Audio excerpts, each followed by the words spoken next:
Bismillahirrahmanirrahim. Assalamualaikum warahmatullahi wabarakatuh. Alhamdulillahirabbil alamin. Alladzi arsala rasulahu ma'al kitabil mubin wa dinil qawim. Arsalahu basyiran wa nadhira lisalamatin nas wa sa'adatihim fid dunya wal akhirah. Asyhadu an la ilaha illallah wahdahu la syarikalah wa asyhadu anna Muhammadan abduhu wa rasuluh sallallahu alaihi wasallam la nabiyya ba'da. Amma ba'd. A'udzu billahi minasy syaithanir rajim. Bismillahirrahmanirrahim. Laqad khalaqnal insana fi ahsani taqwim thumma radadnahu asfala safilin illa alladhina amanu wa amilus solihat ila akhiril ayat. Shadaqallahul azim. Kaum muslimin, muslimat, Bapak Ibu jamaah yang dirahmati Allah, kita mulai dengan menjadikan puja dan syukur kehadirat Allah Subhanahu wa taala dengan rasa syukur yang sedalam-dalamnya. Setiap ada orang yang bicara di depan umum, apakah itu pengajian, apakah itu kata sambutan, atau mungkin juga sepatah kata dan sebagainya, itu senantiasa dimulai dengan mengajak orang banyak, marilah kita pertama kali bersyukur kehadirat Allah Subhanahu wa taala. Dan itu sudah kita dengar sejak dari dulu sampai hari ini. Adalah sebagai bukti bahwa memang syukur itu sangat penting dan sangat pokok. Kalau dilihat dari segi hukum, maka bersyukur itu hukumnya adalah wajib. Landasannya jelas, ayat Quran, la in syakartum la azidannakum wa la in kafartum inna adzabi lasyadid. Jika kamu pandai bersyukur atas rahmat yang aku berikan, aku akan tambah rahmat itu. Tapi kalau kamu engkar tidak bersyukur, maka azabku akan datang bersangkatan. Itu yang pertama. Kemudian kenapa setiap orang yang maju ke depan umum selalu mengajak bersyukur? Karena syukur itu harus dilakukan sepanjang waktu. Jadi tidak ada istilahnya syukur itu hanya satu kali seminggu, atau syukur itu hanya setiap hari Jumat, atau mungkin sekali sebulan. Bukan hanya itu. Harus setiap saat, dimanapun dan kapanpun. Kenapa demikian? Karena syukur itu garis seluruhnya adalah rahmat. Sementara kita menerima rahmat dari Allah itu setiap saat. Tak pernah kita berhenti menerima rahmat dari Allah Subhanahu wa ta'ala. Termasuklah apa yang sedang kita lakukan hari ini, yang sedang kita hadapi. Kita dapat beribadah dengan aman, kita dapat beribadah dengan nyaman, salat dengan khusyuk, berzikir dan berdoa dengan khusyuk. Ini adalah satu rahmat. Karena ada tempat-tempat tertentu yang sama sekali tidak bisa beribadah dengan aman. Seperti yang terjadi pada saudara-saudara kita di Palestina hari ini. Nah, makanya kita wajib mensyukuri rahmat yang diberikan oleh Allah. Karena setiap saat kita mendapat rahmat dari Allah, maka pada setiap saat pula kita bersyukur kepada Allah Subhanahu wa ta'ala. Lalu dalam bentuk apa syukur itu kita kemukakan kepada Allah, kita perhadapkan kepada Allah? Dalam bentuk tiga hal saja. Pertama, setelah kita mengucapkan kalimat Alhamdulillahirabbil alamin, buktikan di tengah-tengah kehidupan itu, satu, imtithalul awamir, melaksanakan segala perintah Allah.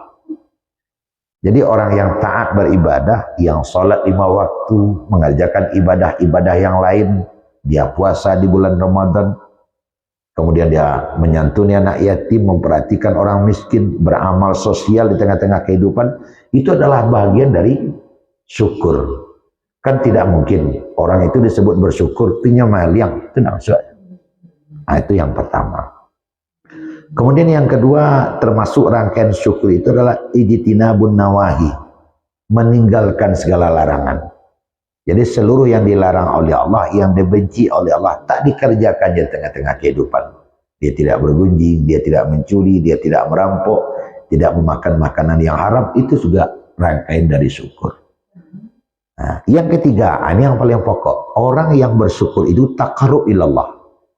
Apa maknanya taqarrub ilallah? Dia senantiasa gemar melaksanakan amal-amal sunat. Jadi dia tidak hanya mensahajakan amal-amal yang wajib saja, tapi melaksanakan amal-amal sunat yang banyak. Mana amal-amal sunat? Amal yang jika kita tidak kerjakan pun kita tidak berdosa. Sholat rawatib yang mengiringi sholat wajib, itu tak dikerjakan, tak berdosa itu.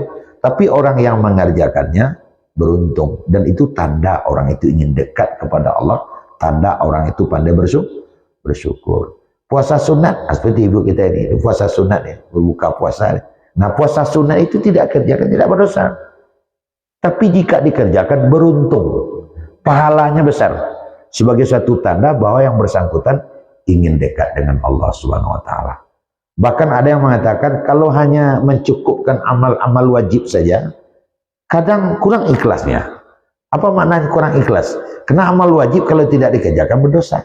Jadi bisa saja orang itu mengerjakan karena dia takut Rasulnya.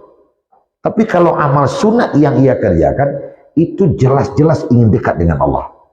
Kenapa? Karena yang mendorong yang amal sunat itu adalah keinginannya, bukan yang takut berdosa. Dosa kalau tidak dikerjakan tidak ada dosa. Makanya orang yang banyak mengerjakan amal sunat adalah wujud bersyukur kepada Allah. Termasuklah Bapak dan Ibu kita hadir maghrib ini. Kita hadir maghrib sampai isya. Kan tidak ada dapat uang kita hadir dari maghrib sampai isya. Siapa yang datang duduk di masjid dari maghrib sampai isya membawa 50.000 seorang pulang. Ya paling ketidiang dalam jalan nampaknya. Nah, tapi apa yang mendorong? Rasa syukur tadi. Rasa ingin dekat kepada Allah. Bahkan orang sudah terbiasa di masjid maghrib sampai isya itu ibu hatinya kalau tidak tiba. Rasa yang kurang dalam hidup rasanya. Rasa yang kurang. Nah gitu. Jadi terlepaslah bahasa Buya mengkelim Buya Lizan itu kalau ceritanya. Nah, tapi yang jelas duduk di masjid sampai isya itu adalah wujud dari syukur. Ada keinginan untuk dekat kepada Allah Subhanahu wa taala. Nah, ini dasar-dasar. Makanya setiap yang bicara di muka umum, orang itu senantiasa mengajak kita untuk bersyukur kepada Allah Subhanahu wa taala. Kemudian bersalawat dan salam untuk Nabi kita Muhammad sallallahu alaihi wasallam. Allahumma shalli ala Muhammad wa ala alihi wa sahbihi ajmain. Bapak Ibu jemaah sekalian, adapun yang akan menjadi bahasan kita menjelang waktu isya masuk pada malam ini, kita dasarkan kepada ayat yang dibaca pertama tadi. Ini sudah sering dibaca oleh buya-buya dan ustaz-ustaz. Laqad khalaqnal insana fi ahsani taqwim.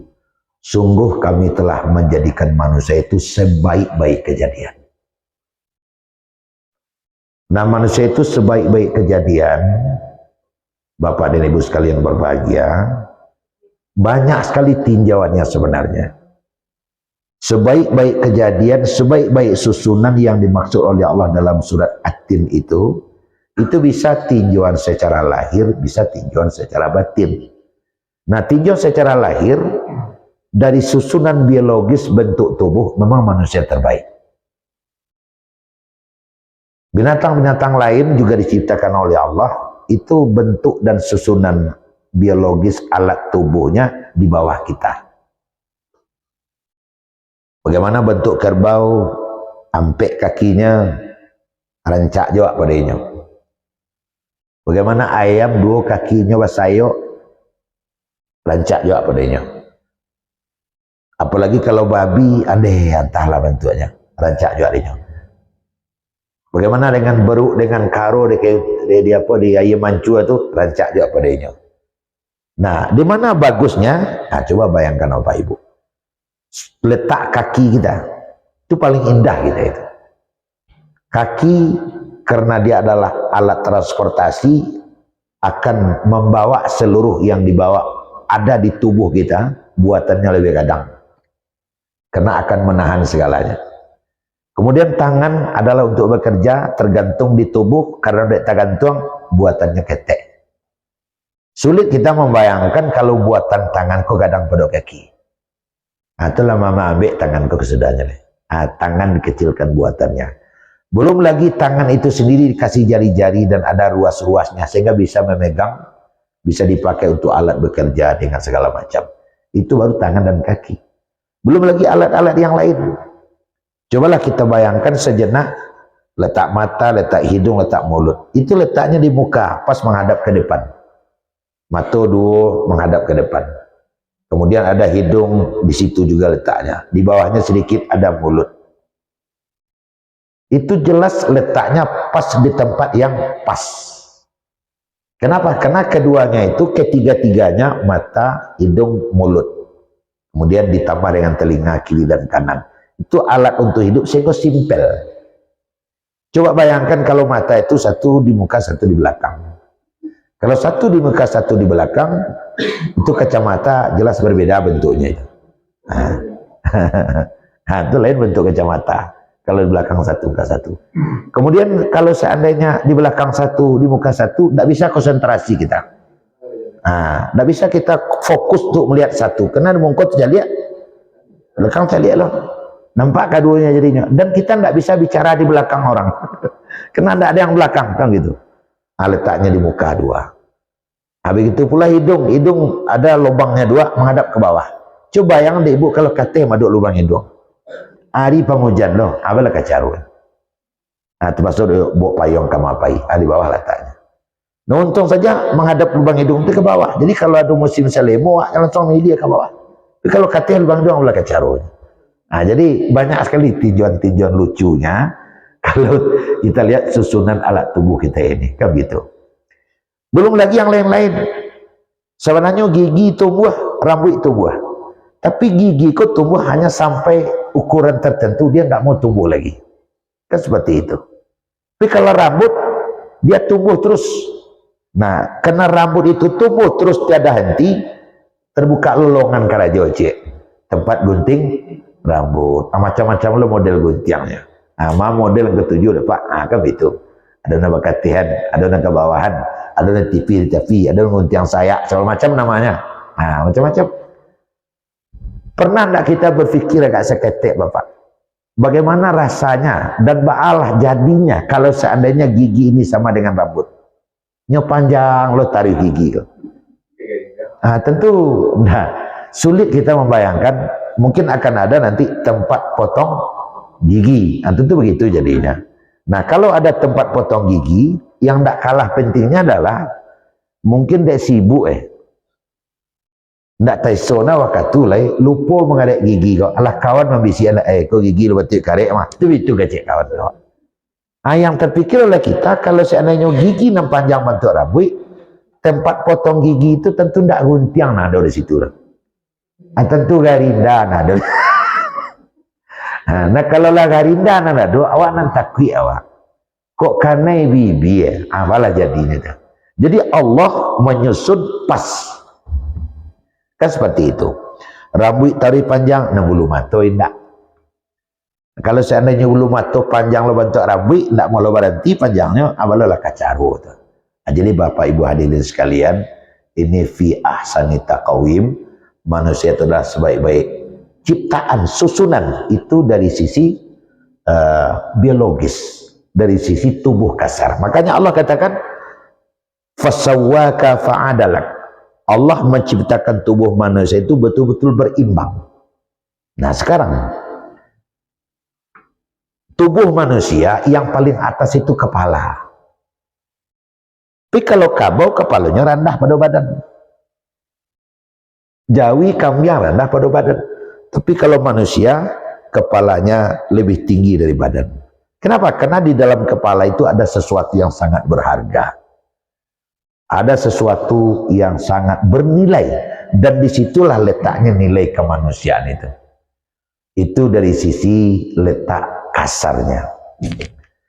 Sedangkan yang kedua Bapak Ibu sekalian, makanya manusia itu dikatakan sebaik-baik kejadian Karena di dalam diri manusia itu Allah letakkan 4 macam intan yang tidak pernah diletakkan pada makhluk lain. 4 macam intan yang ada hanya pada manusia. Mana dia yang 4 macam itu? Pertama adalah akal. Aku intan akal.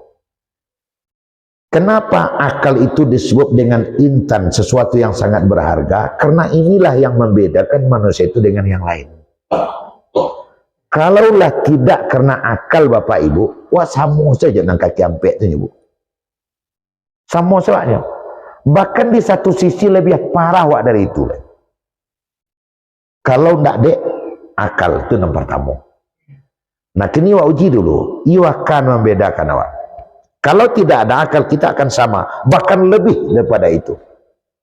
Kita uji apakah lebih atau tidak. Setahu ambo Pak, kucing itu mencilok kalau nyolapa. Harimau mencilok kalau nyolapa. Singo mencilok kalau nyolapa. Karena menurut ilmu perbinatangan di dalam kajian ilmu biologi disebut itu, harimau, singa, kucing itu 80% hidupnya adalah tidur. Bilanya tidur kalau perutnya kenyang. Dia akan bangun kalau dia sudah lapar. Jadi 80%-nya lalok saja. Kalau galang-galangnya bunyi, balik secara manusia, perutnya jago. Untuk apa dia bangun? Untuk makan. Kalau dikasih makan, kenyang, dia tidur lagi. Makanya ada yang dikurung, tapi dikasih makan. Tapi kalau tidak dikasih makan, dia akan cari makan sendiri. Itulah di antara dua tanda kutip menciloknya. Jadi intinya, kucing mencilok ketika lapar. Sekarang pertanyaan saya adalah, manusia bila mencilok? Hai, bakal panjang sajanya. Bahkan menurut cerita Nana buat terima, ada maliang 3 orang, manyalang pai maliang, makan ganyang loh. Kok makan lu ketuanya? Kok telah mewah kok ceknya? Coba bayangkan itu. Kan lebih parah kita sebenarnya. Di hari Raya Waji, karena masing-masing kita menerima bagian daging, dibuatlah randang. Randang masih dalam kuali. Dicilok dek kucing. Terjawab deh Bu. Bara potong randang Bu hilang. Sepotong. Paling 2. Kalau nak mencurinya itu kucing. Tapi kalau manusia yang mencuri randang itu berapa potong dia bawa lari? Jok kuali-kuali itu hilang Pak. Jok kuali-kuali itu hilang. Ini angke langsung kata auto backup sekali jok kuali-kuali itu. Kan lebih parah itu. Lebih parah. Kalau seandainya wak kaji mana yang lebih buas, mana yang lebih parah. Jadi lebih buas manusia. Lebih buas manusia. Sejahat-jahat kambing, belum pernah kita dengar informasi kambing yang memakan kambing. Tak ada terangan Ibu. Tapi manusia makan manusia ada. Kalau kita pergi ke Eropa, tempat-tempat tertentu, kapan-kapan kita jalan-jalan, itu ada kedai sup orang. Apa kira Ibu? Tamaraju nanti supnya, atau sup orang. Paling kalau di Padang Panjang tempat kita sup buntut. Buntut itu buntut Jawi lah nanti supnya.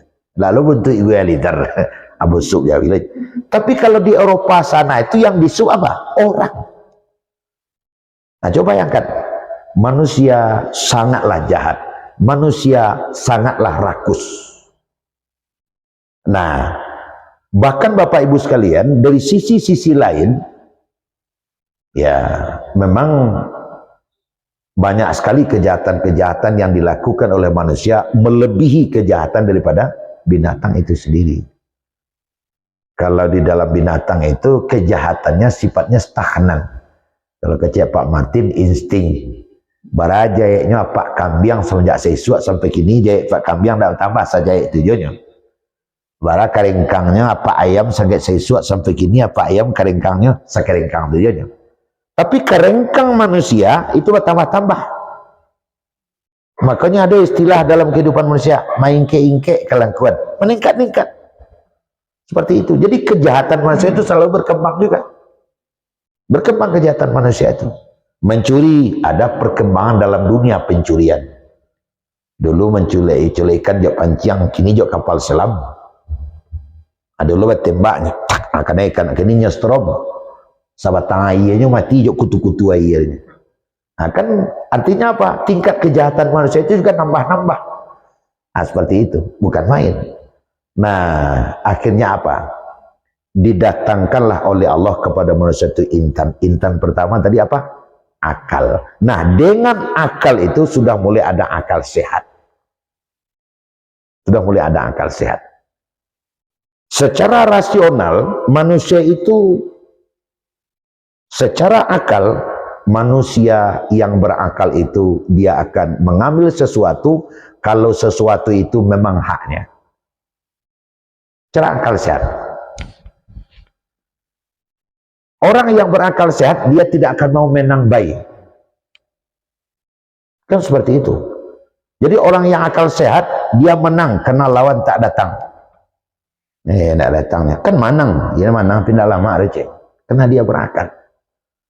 Nambah sioja ilmu dia ketika bawah manang dikatakan juara dek kawan tak tibo hanya orang yang akalnya kurang sehat. Nah seperti itu. Makanya apa dan ibu yang berbahagia ada seorang tokoh Islam namanya Salahuddin Al-Ayyubi. Pernah berperang melawan orang kafir. Tapi saat perang mau dilakukan raja orang kafir itu sakit. Perang diundur karena rajanya sakit. Namun dia obati raja kalian dulu sampai sehat, baru kita berperang. Nah, seperti itu, sportif namanya usawak itu. Malah Salahuddin Al-Ayyubi ini, Bapak dan Ibu hadirin, menjelma menjadi seorang tabib. Yang bahasa kitanya, ya dokter lah. Menjelma menjadi seorang dokter, memang dia adalah dokter. Dia pergi berpakaian dokter, pakaian yang tidak bisa dicurigai, dia obati itu musuhnya. Setelah musuhnya itu sehat, dia menghilang. Tak berapa bulan setelah itu dia umumkan, mari kita berperang. Karena raja kalian atau komandan kalian sudah sehat. Nah kalau menang, menangnya asli. Atau apa tuh? Akal sehat. Jadi akal sehat itu, dia tidak akan mau mengalahkan orang dengan curang.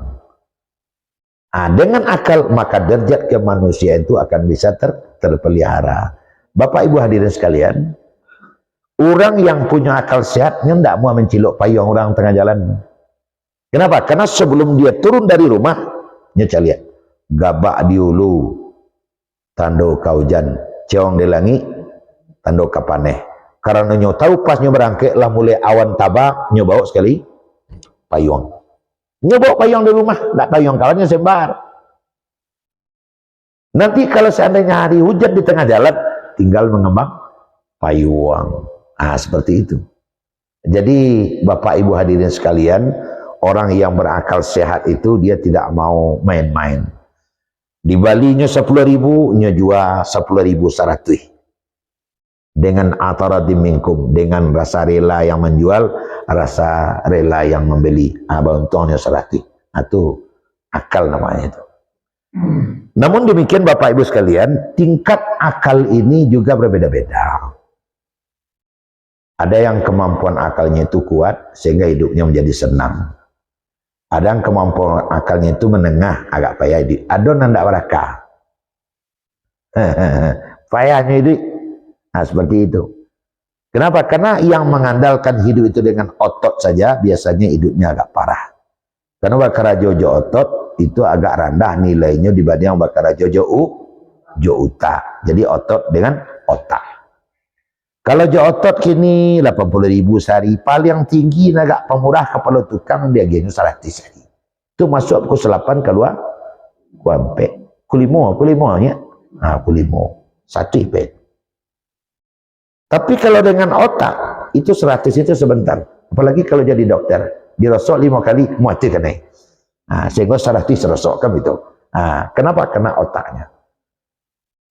Karena otak atau akal itu adalah alat. Biasanya Bapak dan Ibu, makin tajam itu pisau, makin banyak manfaat.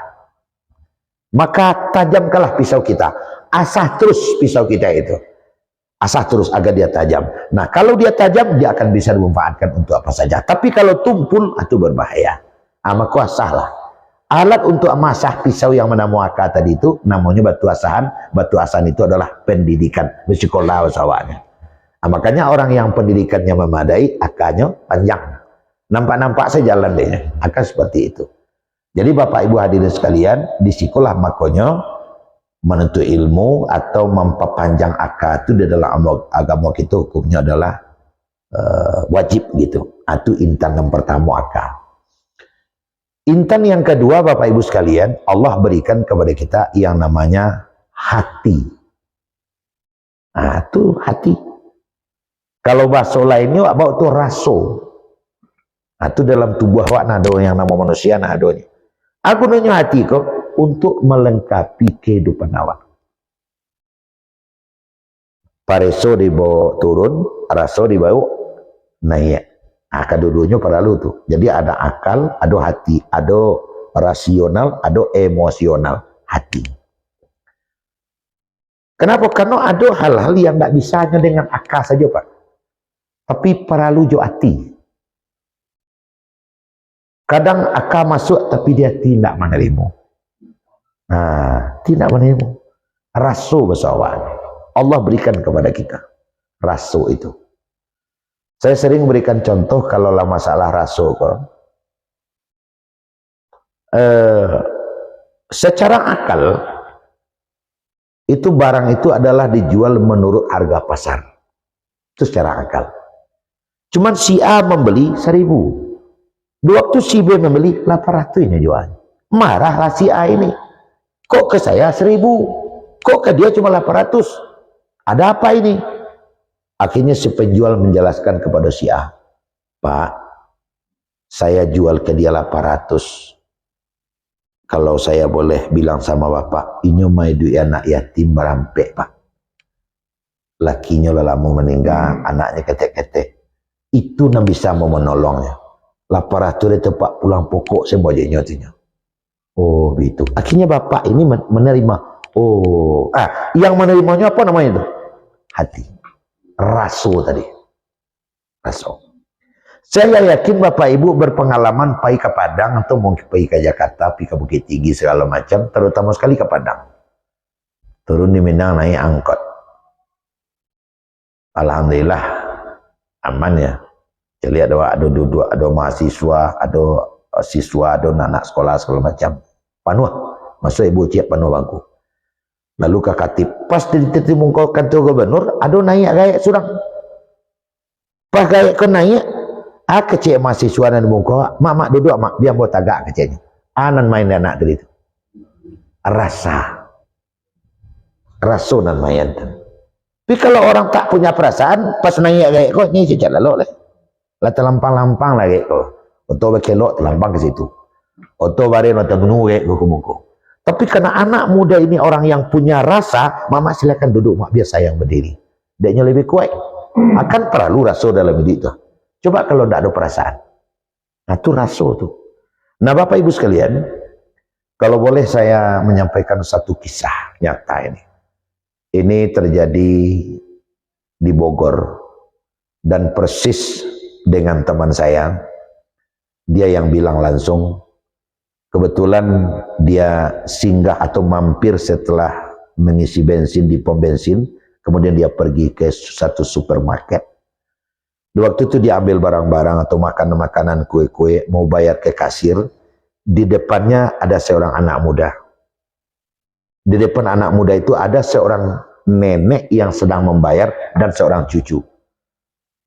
Oleh karena jaraknya dengan kasir itu hanya satu orang, sehingga komunikasi nenek dengan kasir persis terdengar oleh teman saya tadi. Apa kata kasir? Nek, ini barang-barang yang enek beli ini harganya 225. Uang nenek cuma 200. Ada ndak nenek punya uang 25.000 lagi? Ndak ada lagi nak. Ternyata nenek ini uangnya 5.000, 10.000, 5.000, 2.000, 2.000, 2.000. Jadi diduga nenek itu pengemis. Begini aja nek, mungkin nenek lihat barang-barang yang harganya 25.000, balikkan saja itu dulu, diurungkan, lain kali aja beli, sehingga ibu bisa nyetor uang 200.000. Akhirnya dia cari, dapatlah satu kue yang harganya 25.000. Dia bilang sama cucunya, cu, ini nanti aja ya. Ya enggak apa-apa, Nek. Cuma ya mata keluar. Melihat air matanya netes keluar, teman saya yang di belakang tadi, nggak sampai hati. Nyokaluan lah. Ya, nyokaluan lah dompetnya.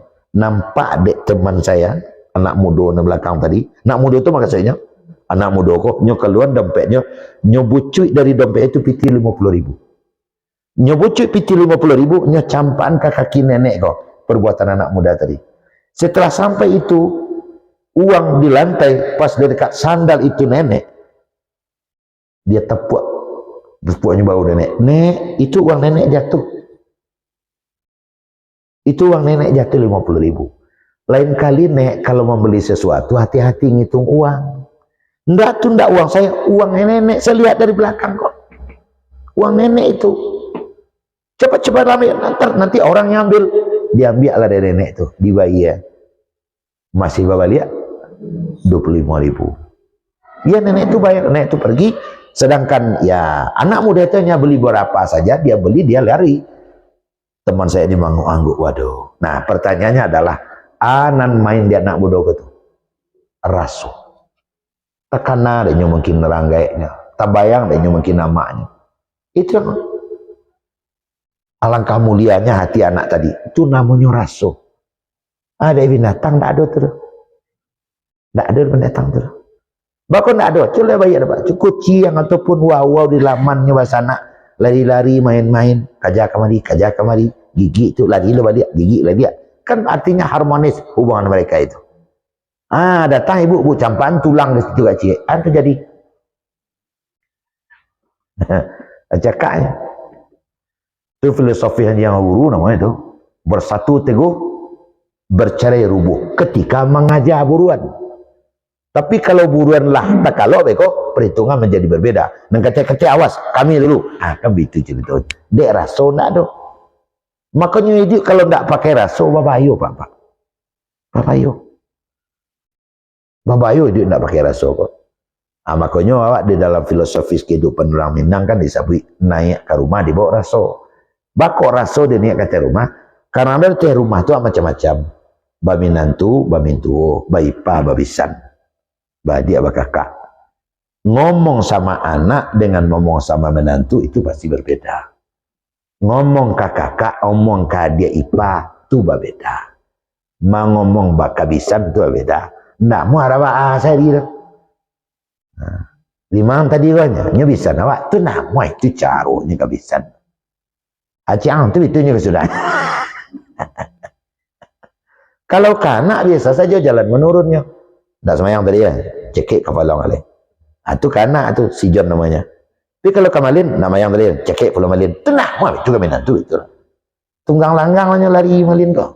Tu dia yang tenggamin yang sedang lari mah. Kamin tu orang cekik kepala dia. Tidak sembahyang dia sabi dah. Yang dimainkan di situ raso. Itu intan. Jadi Bapak Ibu hadirin sekalian berbahagia. Banyak kejadian di tengah-tengah kehidupan dan sawananya. Langkah rezeki pataman maui adalah beradu di tangan Allah. Sanjo masih sehat-sehat apa tuh? Kira pukul 1 malam innalillahi wa inna ilaihi rajiun. Sehat tuh tetangga awak. Lalu ada apa dengan itu? Besok kabar balik. Jarak rumah awak rumahnya semeternya. Kan begitu? Pentas lata-lata kok. Organ tunggal lata undang. Kambing lata dabi. Sambal lata buek. Urang ketering lata undang. Apa caranya lagi? Nah Bapak dan Ibu, akhirnya apa yang terjadi? Urang gaek dari anak daro sudah sebuah nyokaja organ. Nah, ya Pak. Ya soalnya kami tiba Pak. Nah itu ada cerita aja. Onde man kok siman namanya. Malang ate tubuh kok. Rencana nanti awak keputusan beradu di tangan Tuhan. Apa Sabalah, kan tahu Siman tu waktu Siman ke rumah pertama, meninggal jam 1 malam tadi. Jadi setelah kami timbang-timbang, tidak mungkin awak basioyak bawa organ di Sabalah. Awak bawa organ di Sabalah, sementara di Sabalah tagak bendera hitam. Jadi maksudnya bapak, mungkin nan organ awak tiadokan. Kalau walek kan dibatalkan, tidak mungkin dah dong. Jadi apa kini mambiak jalan tengah saja man, mungkin organ nan dibatalkan. Dek lah taike janji jok si John, nan bayaran apa bayar panuah. Pak bayar panuah. Sama anggota John tentulah John panggil dari Padang dari Bukit Tinggi. Oh itu Pak ya. Anda itu dah Pak. Bayar saya anggota monalah tak kontrak tidak Pak. Sehingga kan aja Pak separuh. Rupanya elok loh Siman loh. Itulah musibah awak bersama-sama tu Pak. Rupanya elok lahnya. Tak mau terpaknya. Lain-lain indah-indah. Anda itu kecilnya lah. Bayar separuh jadinya. Nah sekarang yang menjadi permasalahan adalah yang awak tanya. Kenapa bapak itu begitu bersikeras dan Nio sudah subuh pai ke rumah Siman, anan main di situ. Raso. Kemudian Siman yang punya organ separuh selepak kanai. Anak main situ tuh raso. Akan perlu raso dalam hidup itu. Itu perlu raso. Nah, jadi apa ibu hadirin sekalian? Kalau ada tamu datang ke rumah awak lalu makan sama Jawa, disuruhnya makan di baksonya makan. Kecek kultur budaya awak ndak boleh dulu sudah daripada tamu kan itu. Apalagi masa dia lah nasi mau puasa itu tambah wayo kaji itu. Itu indah istilah aja tuh. Jangan sampai awak dulu sudah daripada tamu makan kan itu. Tambahlah. Tambahlah. Adanya lamona sudah makan awak lemu itu hanya kan. Tapi itu raso. Jadi raso yang dikembangkan di tengah-tengah kehidupan awak raso tu. Itu intan yang kedua. Mana nak ke perlu tu? Bah rasonya. Jadi itu intan yang kedua. Nah intan yang ketiga apa ibu yang hormati? Yang diberikan oleh Allah kepada kita iman. Iman. Amanu kan itu iman.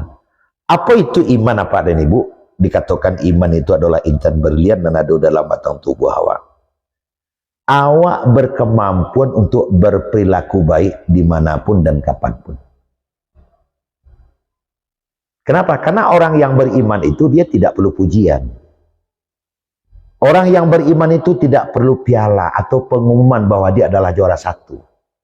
Orang yang beriman yang menjadi prioritas utama bagi orang itu adalah Allah memandangnya benar atau Allah memandangnya jelek. Hablum minallah itu nomor dulunya. Sehingga dia tidak mau mendustakan dirinya. Nah, kenapa tuh? Karena iman. Sebab iman itu bahasa lainnya kan akidah. Akidah kalau terjemahkan ke dalam bahasa artinya akad. Akad menjadi ikad. Akad nikah kan itu. Akad itu bahasa itu menjadi ike bahasa kabek. Nah, jadi akad nikah sebuah pernikahan yang dikabek antara laki dengan padusi. Jadi akad atau akidah itu adalah ikatan antara seorang hamba dengan Allah. Orang yang tidak ada akidah berarti putus hubungannya dengan Allah. Putus hubungan dengan Allah. Kalaulah putus hubungan dengan Allah, itu ibaratnya oleh para ulama putih tali namanya itu. Karena ibarat anak gobalo dengan si pengembala. Itu dihubungkan oleh seikat tali, ujung tali berada di hidung kabau, ujung tali dan ciele berada di tangan anak gembala. Selagi tali itu tidak putus, maka kerbau akan selamat. Percaya tidak? Tapi kalau tali kau putih, malah ada istilah mah. Kabau putih tali. Tentu kamu apa isinya lah. Nah, jangan sampai tali ini putus. Antara kita dengan Allah, tali itu bernama akidah, bernama iman. Kau tidak boleh putus. Orang yang imannya kau kuat, kemana dia pergi talinya tak putus. Jadi tidak ada istilahnya bunglon itu deh. Manusia bunglon, anam bunglon, tiba teh kayu, ala bentuk kayunya, tiba teh tanah, bentuk tanahnya. Itu munafik namanya itu. Wa idza laqul ladzina amanu qalu amanna. Wa idza khalau ila syayatin qalu inna ma'akum. Kalau dia bertemu dengan orang beriman, kami beriman. Ini sembahyanglah. Itu Abdullah bin Ubay bin Salul namanya itu. Jangguinya meleleh ke tanah. sembahyang tak kusuk, wah baca, buaya kusuk aja lah, maliang. Kalau bertemu dengan orang iman, dia beriman. Tapi ketika mereka bersembunyi sama-sama setan mereka, akhirnya inna ma'akum, saya masih tetap golongan kamu katanya. Itu tadi ngapa kamu? Inna mustahziun, saya hanya berolok-olok tadi itu. Aku boleh yang bayu. Nah orang yang imannya kuat, baik di dekat ramai maupun seorang diri maupun dimanapun, dia akan tetap berperilaku baik, istiqomah dengan adanya iman. Jadi ini tidak akan menyelip di tikungan. Kan para lu iman itu. Nah jadi apa ibu? Orang yang beriman adalah orang yang amanah. Makanya kata-kata iman itu dekat dengan amanah. Iman dekat dengan amanah, dekat dengan aman, dekat dengan amin. Amin, amin. Kalau bukan Anies Baswedan dan Muhaimin, amin artinya perkenankan. Jadi bawa lelip. Ayo.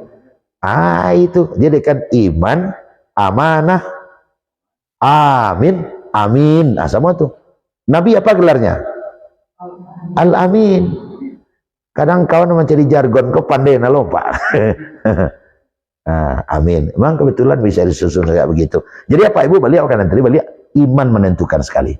Bantu apa ibu datang saja kini ringan kaki dilangkan tangan dayunkan karena iman juga. Itu intan yang ketiga. Nah intan yang kampe cuman ada di dalam diri manusia yang namanya amal soleh. Amal soleh. Kalau yang lain tidak ada amal soleh. Awak namanya amal soleh. Ada sholat kita, ada kita bersedekah, ada membantu anak yatim, ada berzakat, ada puasa sunat. Amal soleh. Berbaik kepada orang tua, berbuat baik kepada adik dan kakak, membersihkan masjid, hari baik bulan baik, kan gitu. Itu hanya ada dalam kehidupan kita sebagai manusia. Itu intan yang kampe amal soleh. Antara amal soleh dengan iman sebenarnya tolong menolong Pak Ibu. Sebab dalam Quran setiap ada kata amanu di belakangnya wa amilus solihat. Setiap ada amanu di belakangnya wa amilus solihat. Itu amanu wa amilus solihat. Amanu wa amilus solihat. Sebab iman itu adalah cahaya, sedangkan amal itu api. Makin banyak api masuk, makin tarang cahaya tadi. Manangah api masuk, menangah cahaya tadi. Tidak ada api masuk, tidak bakal kalamnya tidak baca cahaya lampu tadi. Makanya orang yang banyak ibadah, imannya tarang. Kalau tarang imannya, jalan-jalan gitu. Tapi kalau iman itu tidak api, kalap, dek kalap, rumah orang tanahnya dia. Terompa orang tak bawa, bini orang tawai. Kan itu. Kenapa? Karena kalap. Karena kilap, bukan kilap, gelap. Kenapa gelap? Imannya tak bercahaya. Kenapa tidak bercahaya? Amal tak ada. Kok empat berlian. Jadi Bapak Ibu hadirin sekalian berbahagia, intan berlian yang empat ini yang menyebabkan manusia tadi laqad khalaqnal insana fi ahsani taqwim. Kami jadikan manusia sebaik-baik kejadian. Kemudian disambung. Summa radadnahu asfala safilin. Kemudian bisa saja manusia yang sebaik-baik kejadian tadi kami kembalikan kepada serendah dan derajat aspal. Asfal itu kan tanah itu. Aspal. Bahkan ulaika kal an'am, bisa bentuk binatang, balhum adal, bahkan bisa lebih hina daripada binatang. Betul nana baca pertama tadi. Lebih jaik, lebih kejam kalau seandainya tidak ada nampak macam tadi. Di situlah letaknya. Tinggal dia awak pulang ke diri awak bagaimana caranya untuk yang empat macam itu bisa lestari hidupnya di tengah-tengah kehidupan kita. Iman bisa lestari, amal bisa lestari, akal awak makin cerdas. Sehingga di tengah-tengah kehidupan awak bisa memelihara jati diri awak sebagai makhluk yang terbaik, bahkan makhluk yang paling mulia. Berbeda dengan binatang-binatang yang lain. Itulah Pak dan Ibu.